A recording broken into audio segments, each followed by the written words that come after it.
to the Animation Podcast, a weekly podcast about all things animation brought to you by FilmBook.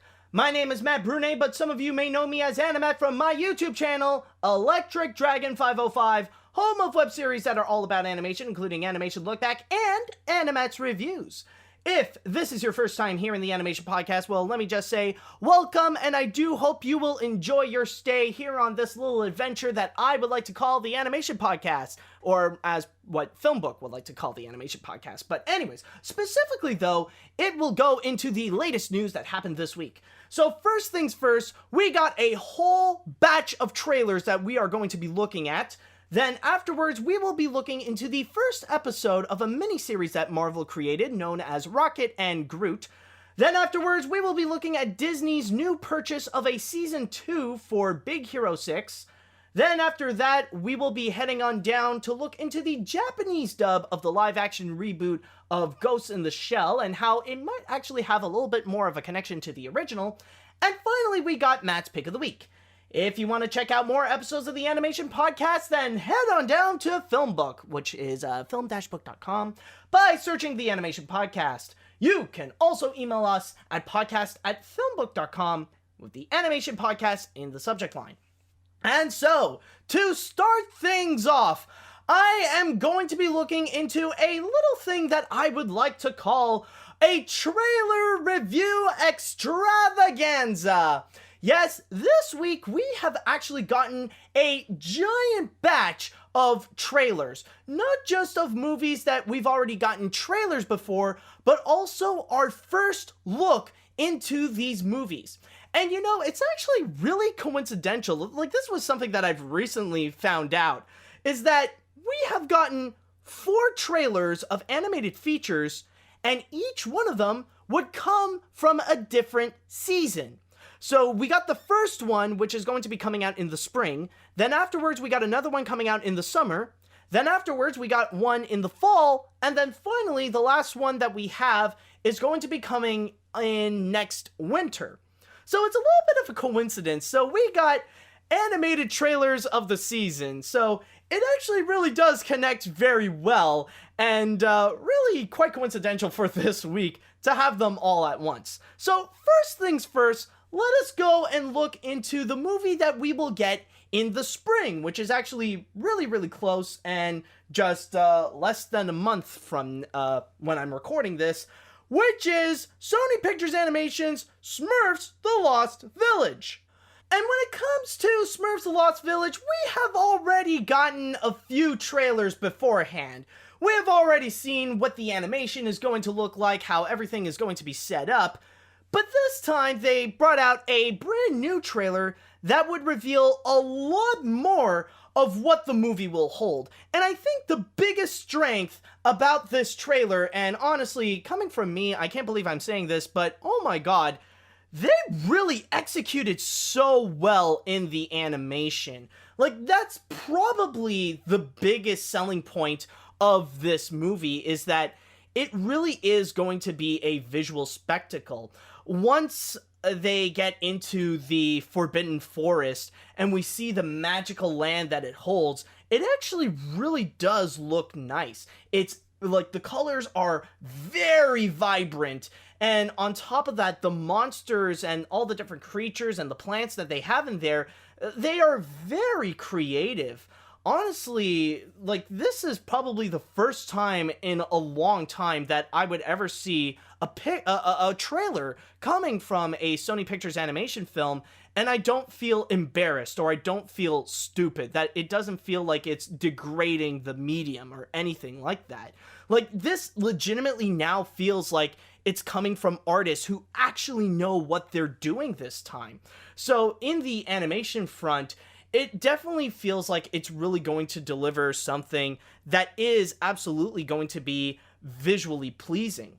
But with that said, though, even though that would be the best selling point, there is something that I am still a little bit iffy about and a little bit concerned. And that is going to be in terms of the writing. from the trailer that I've seen from this trailer that I've seen, I'm still not convinced regarding the characters and the humor. There really isn't anything that I laughed at that I've already thought it was funny in the first trailer. And in here, like, whatever new brand of humor that they would bring in this trailer, it just doesn't seem as funny.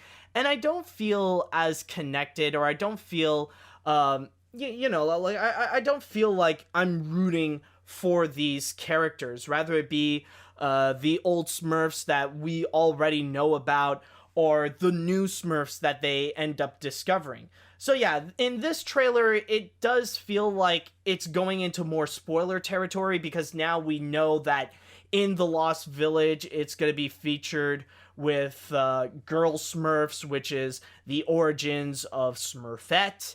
So I don't know. It's just that that's my biggest concern, is going to be the writing. Now, I've already seen so many people out there that they're already praising this trailer, pretty much saying that it's already way better than the Smurfs movies. And that I can absolutely agree. Like, this definitely does feel like this is going to be a lot better than Sony Animation's previous adventures with the Smurfs. And there's no way in hell that this movie is going to be really low in the levels of either the Smurfs or the Smurfs 2. In fact, it's not going to be a disaster like the Muslim Ban, which coincidentally, the Muslim Ban and the Smurf movies actually both have something very much in common. There are two different variations of it, and they both came out as disasters. Alright,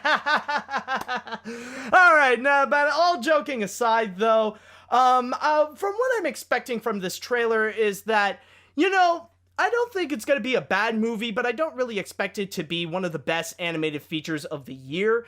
It's going to be probably something more in the lines of maybe what we got last year with the Angry Birds movie, where in terms of the animation, it absolutely does deliver, but the story and the writing and the characters and all that stuff, it's not going to be as strong. Like, yes, the ultimate defense for this is that it's going to be better than the Smurf movies, but is that going to be enough to really make it a huge hit? Is it going to be really successful? Is it really going to bring in audiences and bring in a new batch of fans for the Smurfs? That's the one concern that I do have. Like, it's going to be an upgrade, but is it only going to be a small upgrade? Who knows? But so far, I'm actually rather impressed with what they have in this trailer, or at the very least, I'm impressed with what they have visually. So we'll just wait. We'll just wait and see with what the Smurf has to deliver in April.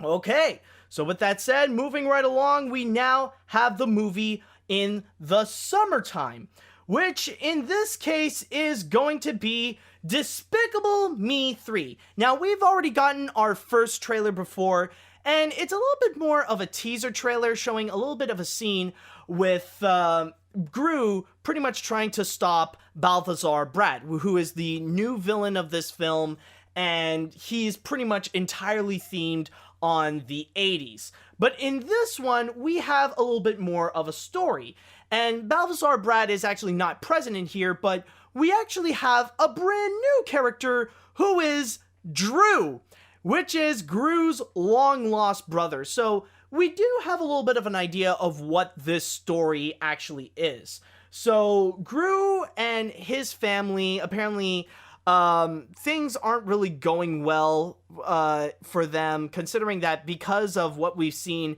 in the first teaser trailer, they actually ended up being fired from their job, and things aren't looking as well. But then, suddenly, Drew decided to go invite Gru, who is the long-lost twin, and still played by Steve Carell. And Drew really wants to get back in the supervillain business, and want to go back with it with Gru. So they decided to go and collaborate together to get back into their villainy roots. And you do see a little bit of their origins, kind of like the long line of the Gru family. And this is actually where you do get a bit of that same immaturity. If you guys remember way back in the Despicable Me 2 trailer, you may recall that there is that little sense of like immature humor from the Minions, and it actually really became popular. Like, we do get another one like this where you enter into the hallway and you see like statues of the Gru family, where you see like different variations of Gru as supervillains, and then you got this female Gru in which one of the Minions just look at it and he just goes, "It's a Gru with the boobs." You know, like, honestly, it is a cute little addition and a nice little throwback of just the immature style humor that sometimes the Despicable movies would have. You know, it's fun. It's stupid, absolutely, but, you know, that's kind of the charm of Despicable Me. But yeah, so overall, this is just showing a little bit of the story that it would revolve around Gru's relationship with his long-lost twin brother, Drew. And with that said, I actually really like this idea because it actually does stick with the grand theme of the movies, which is about family. Like, when you look back in the first movie, the element of family there is Gru and his relationship with the little girls.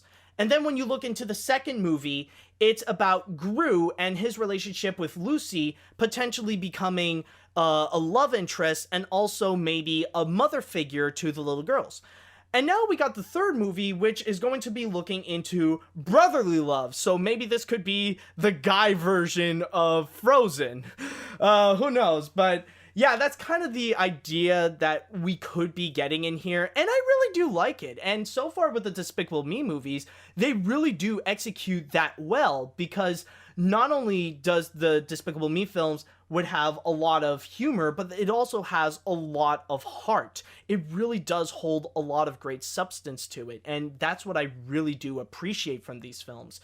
And seeing that there's a new version coming out of it in this form, you know, I really do like it. I think this is a great idea.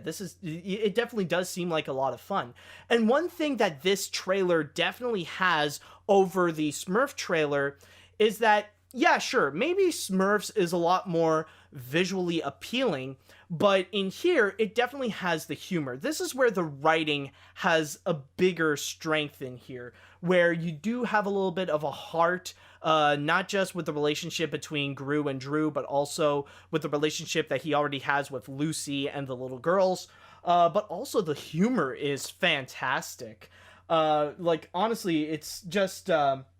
this is kind of the same batch of humor that you would get from the previous Despicable Me films, and they have been pretty effective and really well done so far. And like, this just continues on with the tradition that you do get the same style of like high-tech gadget Wile E. Coyote style humor, and also sharing a little bit of the same wit. And even at the end, you do get a little bit of an additional plot point where maybe even the Minions actually do play a bigger part in this movie, where after they reveal the title of Despicable Me 3, they would show the Minions kind of well, I wouldn't say revolting, but like, you know, they want to go against Gru because the Minions want to go back in the realm of villainy. Gru is not fully convinced that he's going back in the same territory of like his origins of being a supervillain and stuff like that, but the Minions really want to go back in that route. And there was at one point when one of the Minions, like, they would show an entire slideshow of comparing Gru with his achievements as a supervillain, and then Gru with his achievements of being a house dad. It's like, Kidabido? Ah! Kibabide! Ah! Kibabido? Ah! Kibabide! Ah! You know, and all that kind of stuff. It actually is rather pretty funny, and, you know, it actually is pretty interesting to see that maybe that the Minions will probably play more of a part in this. Like, just gonna be a plot point like in Despicable Me 2, or well, not a plot point, but I mean more like they're just gonna be used more like as a weapon in a way, like in Despicable Me 2, where they end up being taken by the villain in the second film to be turned into like these purple monsters and stuff like that. Like this one, the Minions are going to feel like more legitimate characters with an actual arc, with an actual development. So that's going to be pretty interesting.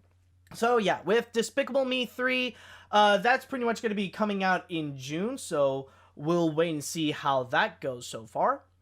And now let us go into a bit of a colder weather right now, where we are entering upon the latest Pixar film, which, well, not the latest, but the one that's going to be coming after Cars 3 when we're done with the whole hype of Lightning McQueen might possibly be dying, and then we hear that little kid in the back going, Lightning!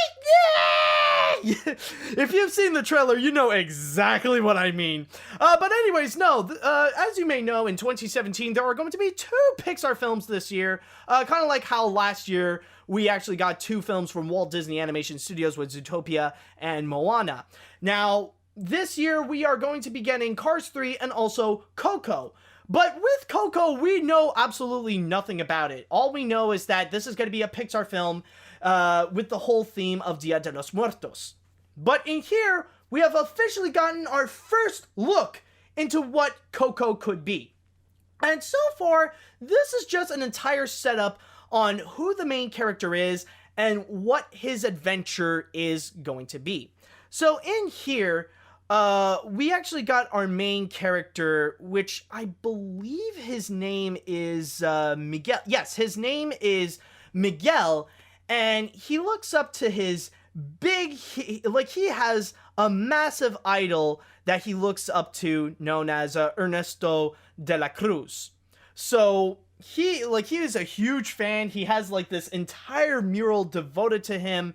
And you know, what he really loves from Ernesto is the fact that he has this huge passion of music, and he even has his own guitar where he would go and play music.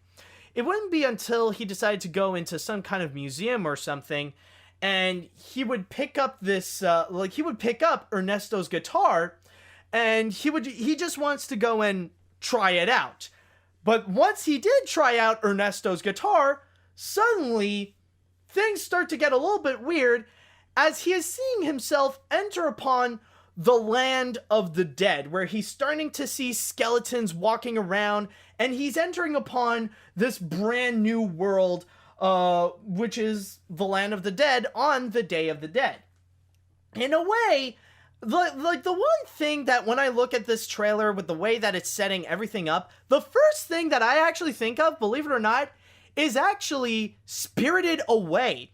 You know, it really does have a bit of that, it has a bit of that similarities if you really do think about it. Like, you got this kid, and then suddenly, like, he entered into this strange area, and suddenly the kid did something to where now he is starting to see a lot more ghosts all around the kid, and suddenly he finds himself in this magical world. So yeah, it definitely has that parallel with Spirited Away. But again, like, we don't really know a lot about this. This is just a teaser trailer, and it is hinting that there could be more information coming. Like, there was at one point when Miguel just picks up a picture, and then suddenly he realizes that his long lost father could actually be his idol, Ernesto de la Cruz. Well, maybe that might not be the case, but the teaser trailer at least is hinting that. And also another aspect that it is hinting is that the animation is going to be absolutely grand.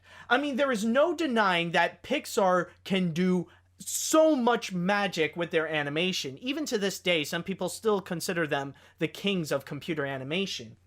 And what they have delivered here, I mean, the best scene has to be so far when Miguel takes his first look at the land of the dead, and you see this giant area. Hold on, I'm just yeah, there we go.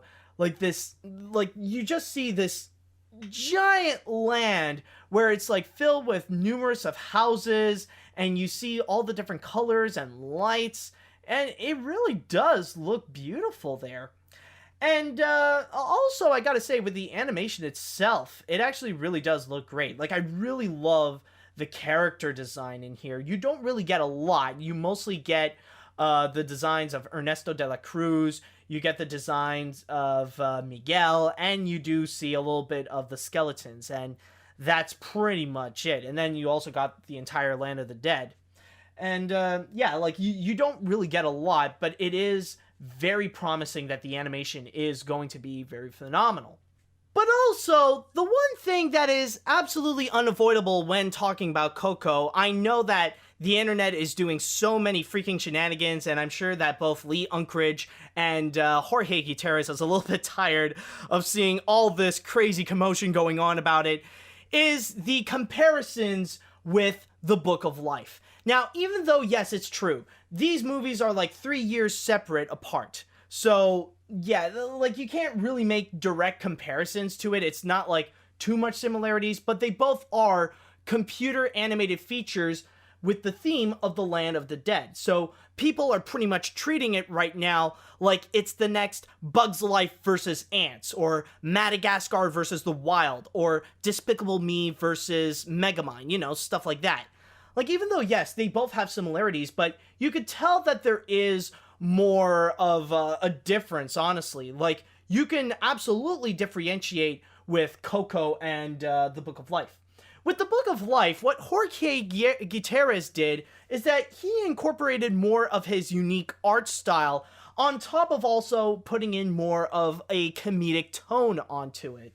Like, that's the one thing about the Book of Life. Like, even though it is more of your typical animated feature in terms of the tone that it's trying to go with, its humor, and you know, and trying to be a little bit more, how can I put this, abstract with its art style. It's not necessarily going in a realistic route. Like I said, Jorge Gutierrez has a very unique art style that he puts onto the Book of Life, and I have to admit, it is really clever with the way that he did put it in by making all the characters as like wooden puppets or wooden figures. That is actually really cool. While with Coco, on the other hand, or at least with the tone that we have in the trailer, it's a lot more serious. Like I said, this is exactly why I have more of a feeling of Spirited Away, more so than I did with the Book of Life. The tone is going to be emphasized a lot more on the whimsical aspect, on the magic of it, on the boy's passion of music, and, you know, his fanboyism over Ernesto de la Cruz. So it may actually turn out to be fantastic. Now, usually when it comes to trailers, when Disney would make them, usually they really underplay it. And who knows, this might even turn out to be probably the best animated feature of the year, so we can't really judge it for what it is right now. But either way, I definitely am impressed with what we got in terms of the trailer, and also with a bit of the character development with what we got with Miguel.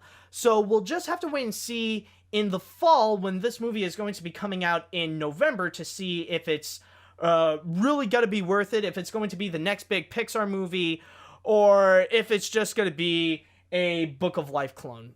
Who knows what's going to happen. And finally, we now have our final trailer, which is a movie that's not going to be coming out this year, but in 2018, in early 2018, which is the next Aardman film, Early Man. And already, this movie is getting massive hype for it, or at the very least, massive hype with the animation community, considering that the people behind it, yeah, they got an amazing reputation. I mean, number one, it's made by Aardman Animation, and already they've gotten a great reputation in terms of making stop-motion animated features, and even just making stop-motion works in general. And two, this is going to be directed by Nick Park, one of the key players at Pixar, and the man who is responsible for the company's biggest characters. I'm talking about Wallace and Gromit, Shaun the Sheep, and also the man behind Chicken Run, the movie that is responsible for the Oscars to make Best Animated Feature. So with the two combined together, it's going to be pretty interesting. So with the teaser trailer that we got, or at least the one that I took from Aardman Animation's official YouTube page, it actually did start out with the voice of the main character called Doug, who is Academy Award winning and also Newt Scamander himself, Eddie Redmayne giving us a little introduction, saying that he's taking a little break from his voiceover performance as Doug, just to give a little bit of the introduction. But then, what ends up happening is that we do get a little bit of a teaser of what's going on. We don't know what the story is in general, but this is just a little teaser showing us what the animation is going to look like, and also a bit of the movie, of the movie's humor also.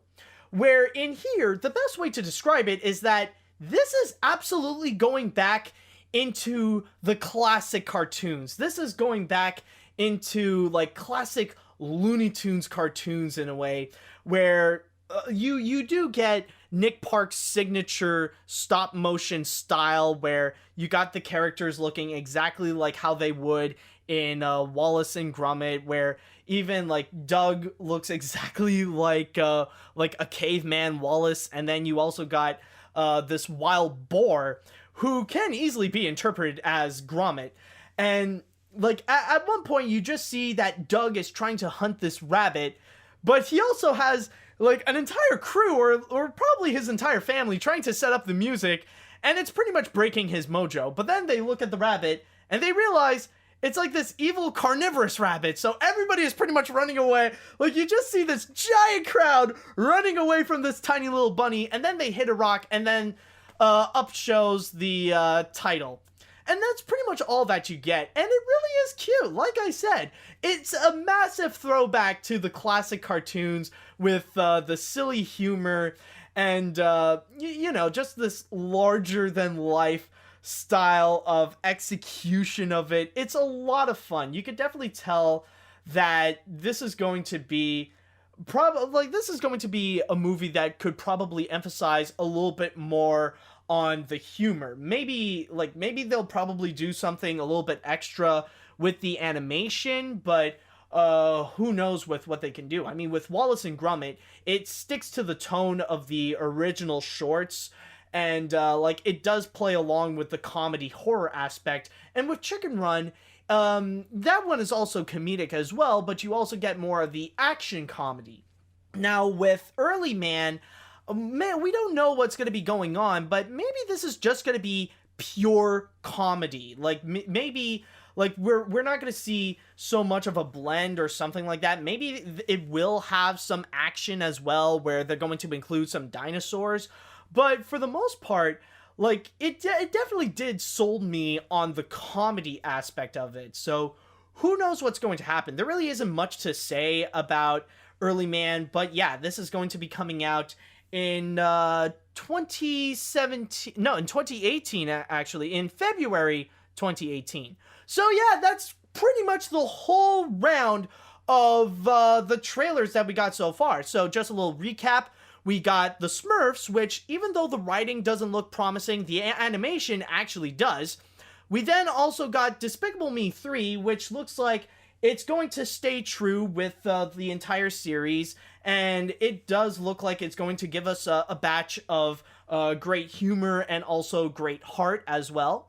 And then we also got Coco, which it does have a bit of a Spirited Away vibe with the theme of the Day of the Dead, so that might actually have some promise. And then we got Early Man, which actually gave us some nice little cartoon-style humor, greatly executed by the people at Aardman and also Nick Park. So who knows what's going to happen, but yeah. For those of you excited to see the Smurfs, keep in mind that movie is going to be coming out on April 7th. Now, if you're excited to go and see Despicable Me 3, that movie is going to be coming out on June 30th. If you guys are anticipating to go see Coco, that movie is going to be coming out on November 22nd. And finally, if you are excited to see Early Man, then that movie is going to be coming out on February 2018. Alright, now for our next story, we got another small clip here, but this is not necessarily a trailer, or maybe some people can interpret this as a trailer, but it's not like the last ones. This is something that's starting a little mini-series. This is kind of like the pilot episode of this. And I am talking, of course, about Disney XD's Rocket and Groot. Now, this was something that Marvel has already announced last summer, where they would go and do this little mini-series that would star Rocket and Groot from Guardians of the Galaxy. And with the episode that they presented right here, it pretty much really set up the basis of what this show is going to be. So, Rocket Raccoon and Groot, they were just going off on their little adventures, and then suddenly their old ship kind of crashed down. And they were in the junkyard to go find some spare parts to fix it, but then suddenly Rocket spotted this brand new spaceship that looks perfect. Like, they don't need to go and get, like, old pieces to fix up their old ship. They can just go get a brand spanking new spaceship that's somehow in the junkyard. But then there's this one guy that just came out on the side, and he wanted to sell that ship to Rocket Raccoon and Groot. But the problem is that it would cost them 3 million credits. So for the rest of the series, Rocket Raccoon and Groot has to go and find a way in order to get 3 million credits to go and buy the new ship.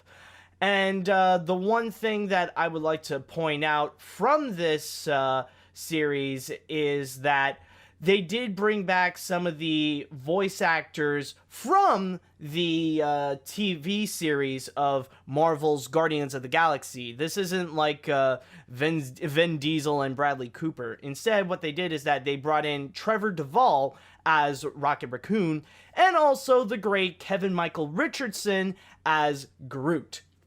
Now, with that said, looking at this first episode, it is a little bit interesting, I gotta say, especially in the animation, because you could definitely tell that it is computer animated, but it's so stylized at the same time. It's I think the best way to describe it is that it has a little bit of that style that is similar to something like Patrick Osborne's Feast, where the colors are very, like, presentable, like, they're just very monochrome, and the use of, like, shadowing and stuff like that, it's not as, or, like, shadowing and lighting, it's not as necessarily prominent in here. Like, everything is meant to look stylized. It's the kind of computer animation that's also trying to look 2D at the same time. Like, I took my source here on Cartoon Brew, and there's this one picture with the salesman and Rocket Raccoon looks like it's 2D. Like, Rocket Raccoon actually does look like he's 2D animated with the use of flat colors onto him. In a way, like when you would look at a picture of this, you would expect this would be flash animated, but instead it's actually this interestingly stylized computer animation. Yes, I know I would say that a lot, but how else would you describe it? But at the same time, when looking into the first episodes, it does make me think a little bit about how is it that, like, it mostly makes me think about what's going to be for the rest of the plot, because I do have a little bit of questions, is that considering that they went into the junkyard to go and find scraps or like pieces of working material to put onto their ship, like, what is it that's really stopping them from trying to get that new ship? I mean, they're in a junkyard, so they can go and get whatever they want and they don't have to pay. Like, who is this weird salesman guy that's trying to sell them that? Like, honestly, like, I would expect Rocket Raccoon to just blast him off and just go and take the spaceship, but somehow they decided that they got to go have a major plot point for it. So I guess for the rest of the cartoon, they got to go and try to grab up all the money to satisfy this guy. But at the same time, I guess, like, maybe they'll reveal all of it, like, for the big punchline at the end of this little series. Like, it might pay off somewhere where they realize that, wait a minute, why are we making this deal with this guy in a freaking junkyard where we can go and grab whatever we want?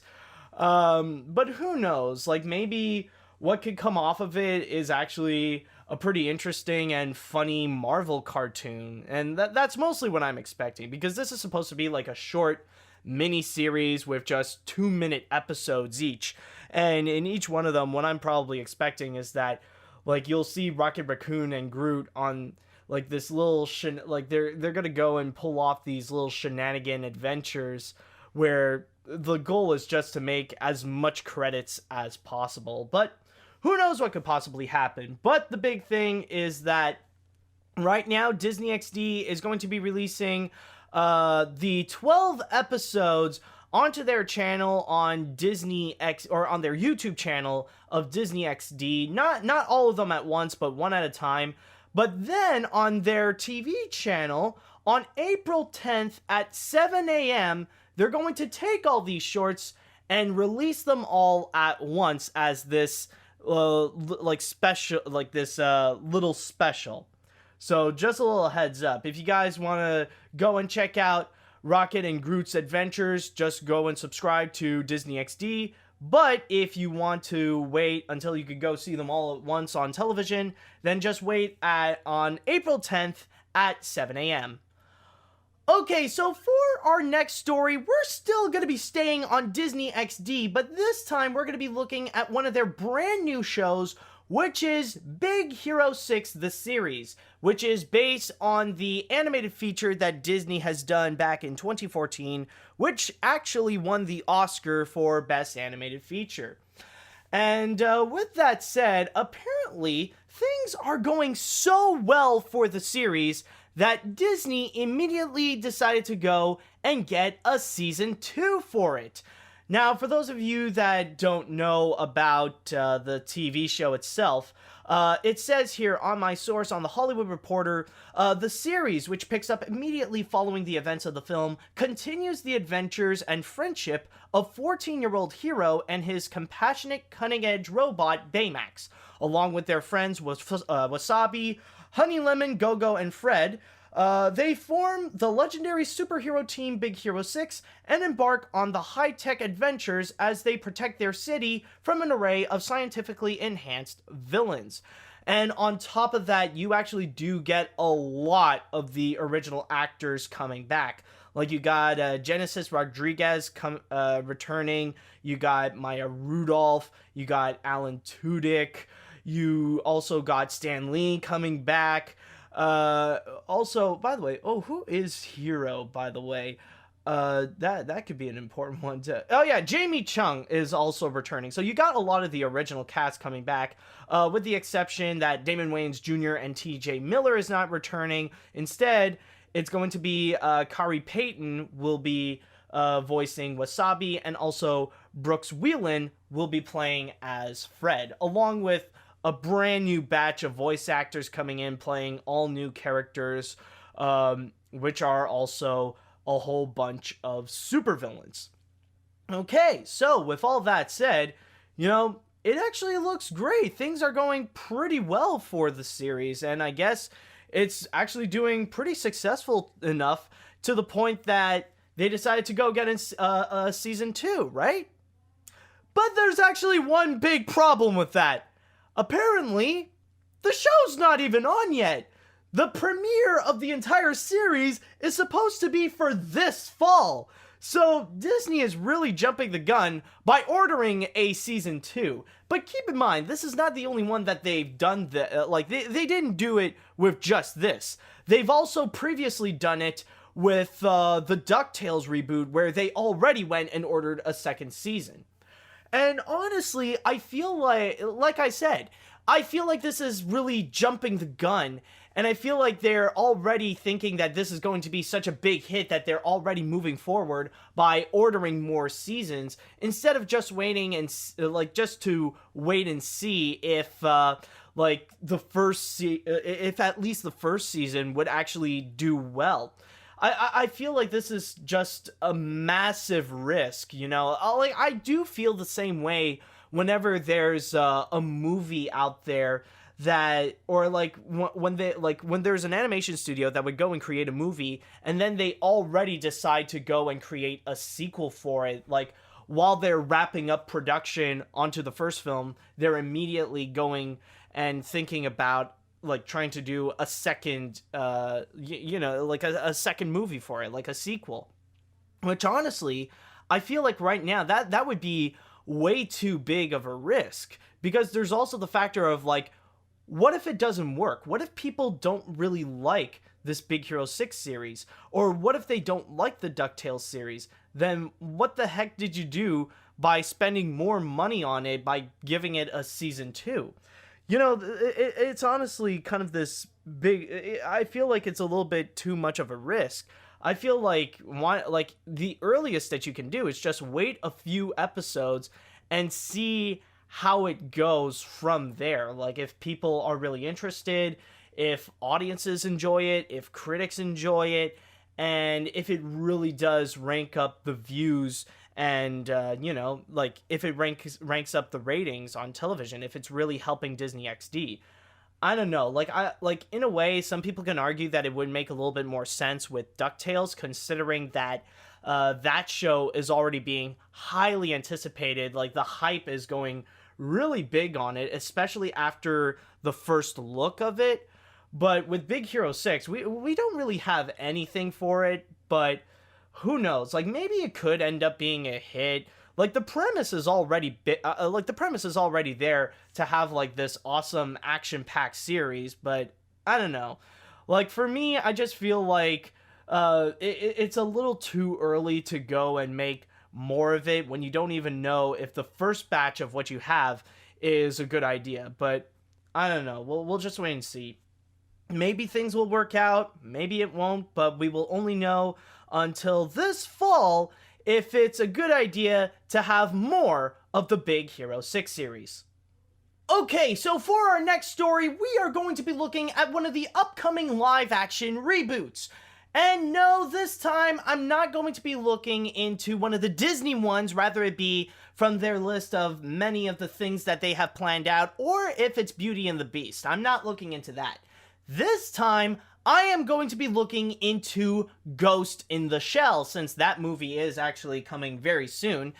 And apparently, this is going to be something that they are doing in Japan, which, honestly, I don't know about you guys, but I feel like this is actually pretty cool, to say the least. And apparently, what they will do in Japan is that they're not going to bring in big-name Japanese actors to do the voices just for marketing and promotional purposes. Instead, they're actually bringing in the people who voiced the original anime, or the original 1995 animated feature, to come back and reprise their roles for this movie. So, according to my source here in Kotaku, it seems that Akio Otsuka will be coming back to provide the voice of Batou. Then afterwards, we also got Koichi Yamadera, who will be voicing Totsuka. And finally, we got Atsuko Tanaka, that will be voicing Motoko. Or in this case, apparently that's not what she's going to be called in the live-action movie.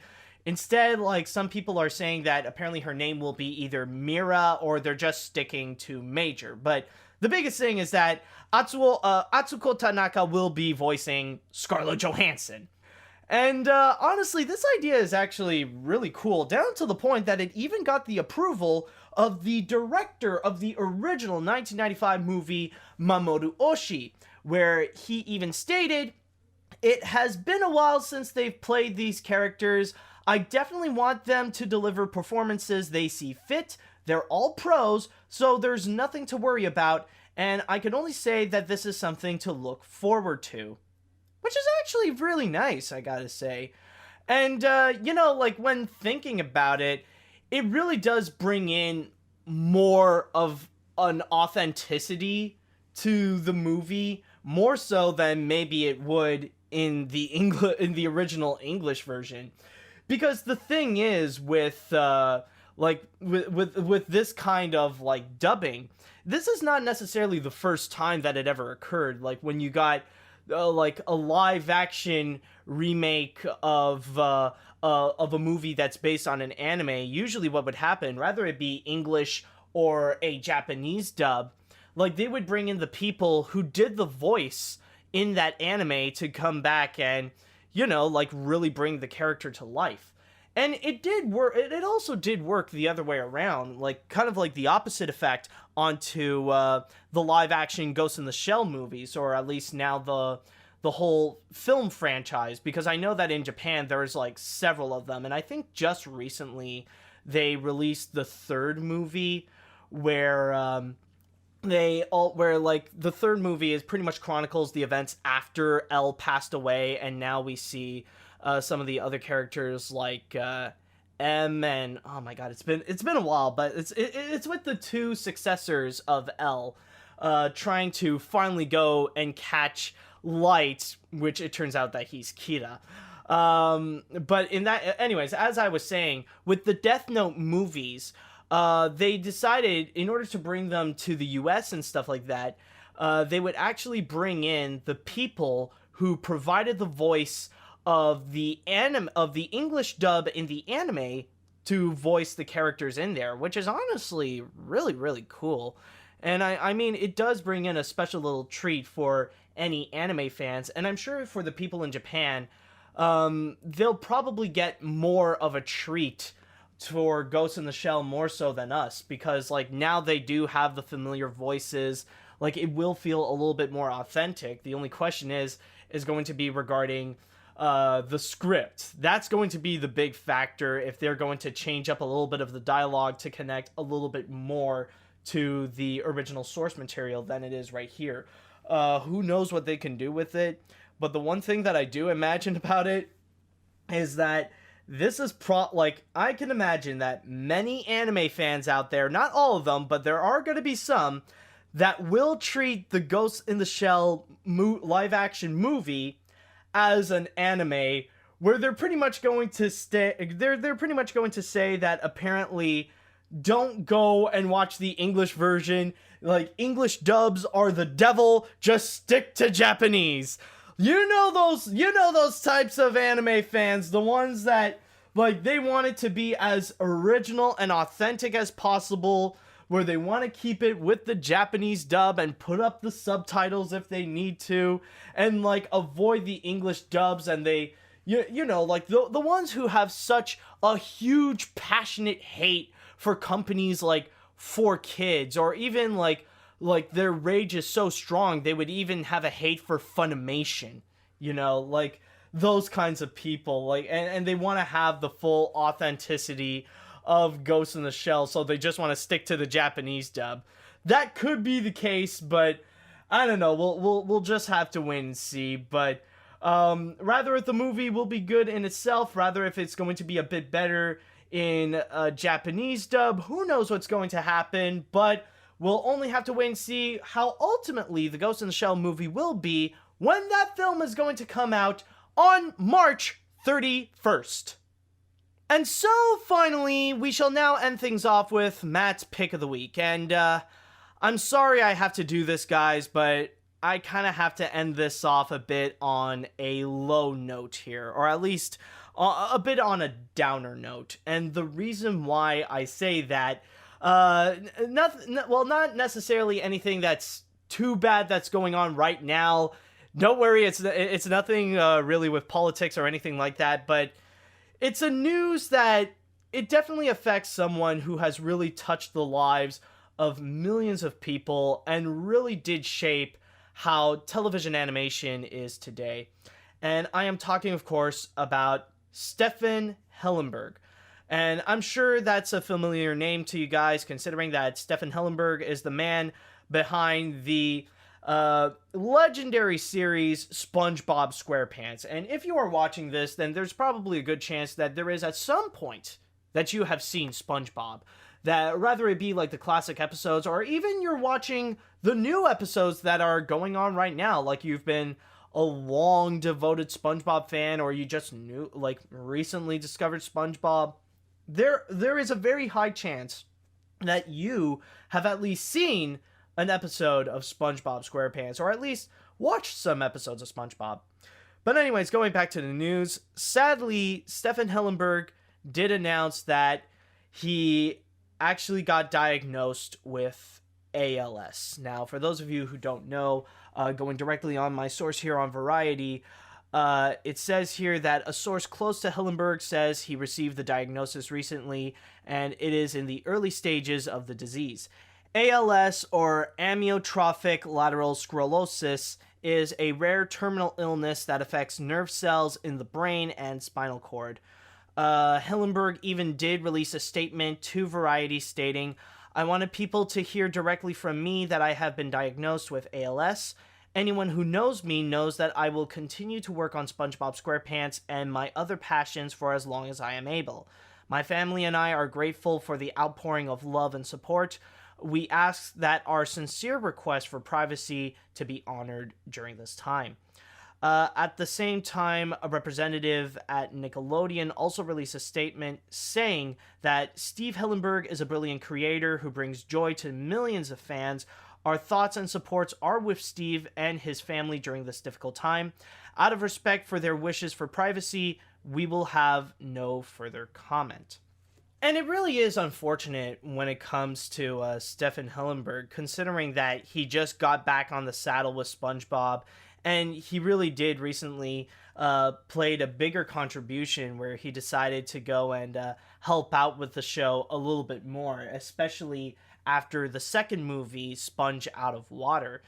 And, like, just hearing someone like Stephen Hillenburg actually getting ALS, it is a little bit heartbreaking to say. And like I said, like, there's always a moment in everyone's lives where they have at least been watching SpongeBob, whether it be a kid or they're still watching it to this day. And considering how SpongeBob is such a huge, huge series, like, this man definitely is influential. This man really did shape up not only how Nickelodeon is right now, like how it really made Nickelodeon as a great contender in terms of television animation, but also like one of the most memorable animated TV shows out there. Like, the show started in like 1999, I believe, in 1999, and it's still running to this day. Like, it's a little bit freaky to know that apparently coming soon, SpongeBob is gonna turn frickin' 20, which is insane because, like, I look back as a kid and I remember the days when I would continuously watch these SpongeBob episodes, and they could be fantastic. I mean, like, I remember watching some of the best episodes of SpongeBob, and they really are hilarious. In fact, many of my friends have seen SpongeBob, and even to this day, we would talk about, like, good old memories of SpongeBob, rather it be, like, honestly, the best, like, for me at least, the best seasons would probably come from, like, season 2 and season 3. And, like, you got a lot of wonderful moments coming out of there. And I completely do understand, and I will respect the wishes of Mr. Hillenburg, that right now, when it comes to this situation, that the best thing we can do right now is just leave him alone. But I'm sure some of you out there, you might have a feeling that you want to go and help out Hillenburg in this situation. You want to go and try to do something, like, you want to find a way, if there's anything that you can do to go and help out Stephen Hillenburg in this situation right now. If you want to go and should you release an email showing your support? Should you go and, like, watch more episodes of SpongeBob and stuff like that? Well, no, not necessarily. I know the perfect way that you can do to go and help out people like Stephen Hillenburg and many others. And that way is actually to go and donate to Fight ALS. Like, go to your local representative that would go and do some research on how to fight ALS and just donate to them. In fact, when I heard the news about Stephen Hillenburg getting ALS, I actually went and donated $100 to ALS research. I legitimately went and did that. So I feel like that could be the best thing that you could do so far is, if you want to help him out, try to go and find a cure for the guy. So it's not just going to be beneficial to Mr. Hillenburg, but also to millions of other people with ALS. And I mean, I'm sure, like, at this point, you guys are familiar with what ALS is. If you remember, like, a couple of years ago, like, there was the huge trend going on with the Ice Bucket Challenge, where you would dump a bucket of, well, not a bucket of ice, but, like, a bucket of really cold water with some ice in it, just dump it on your head, and afterwards you just go and donate to ALS. You know, just do that little thing. And it was a huge trend that went on for a while. And I feel like with this little moment with Hillenburg getting ALS, you could pretty much go and revive it. Not necessarily to just pour really cold water on your head, but more just to go and donate ALS, to go and help them out. And I think that's the best thing that you can do so far. But yeah, at this point, I think the best thing that I could do is just really do wish Stephen Hillenburg and his family all the best, and hopefully that they will continue to go and fight ALS. And you know, like, I wish them the best of luck, and hopefully like Nickelodeon, SpongeBob, and everyone else there associated with Stephen, with Stephan, sorry, but to go and do the best. Let's just let's see what happens. I just wish Stephen Hillenburg the best. But anyways, that is all that I've got for this week. So thank you guys so much for listening to this episode of the Animation Podcast. You can find more of my work on film-book.com. Just search for Mathieu Brunet or the Animation Podcast. You can also find me on my Twitter at Animat505. If you have listened to this podcast on iTunes or any other podcast service, do you mind doing us a little favor and rate and review this episode? That would be lovely. And if you are listening to this podcast on YouTube, then hit that little like button on our video and leave us a comment on your thoughts on the news this week. Tune in next week for the latest episode of the Animation Podcast and all things animation. Thank you guys so much for listening, and until next week, see you later, dudes.